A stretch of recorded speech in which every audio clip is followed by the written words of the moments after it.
I've been asked by Mark to share my views on managing staff and how I believe it has helped us here at Solutions. The ultimate test in a relationship is how much time, interest and support you're willing to invest.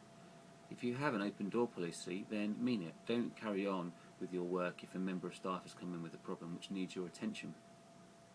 Care for those that you work with. An example of this was with a young lifetime apprentice who at the time was still 16 years old. We knew he was upset and had trouble at home, but we had no idea to the extent. As it transpired, he was kicked out of home and effectively had become homeless. He didn't want me to know at first that he didn't want to cause any trouble. Once the reality of the problem struck me, without hesitation, my first thought was, how can I and 3D Leisure possibly help him? Immediately I began searching for local rooms to let and made a couple of appointments for that afternoon. After confirming any appointment, I drove him to the house, met with the owners, and thankfully it perfectly fitted the bill and the rent wasn't too bad. Spoke to Paul, my regional manager, and he explained the problem. Jake was still on the apprentice wage, but he was a terrific worker. After a brief discussion, we had agreed that on performance basis alone, we would increase his wages and allow him to do full shifts. We were also able to advance him 1 month's rent and deposit. 4 months on, he's still there, very happy and working very hard here at Solutions. Build trust in those you work with.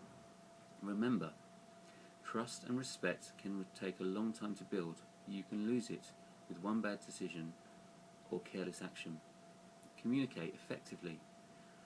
We now have managers' meetings once every 2 weeks to discuss all matters arising and give an opportunity in the right environment for issues to be discussed. On the alternative weeks, we also meet with the FIs to ensure they are kept up to speed with all matters which may affect them. Listen to your staff. Remember, we are born with 2 ears and 1 mouth for a reason. If we spend more time listening to our colleagues and understanding what they might need rather than telling them what to do, we will improve morale and team performance. Give praise and recognition when appropriate.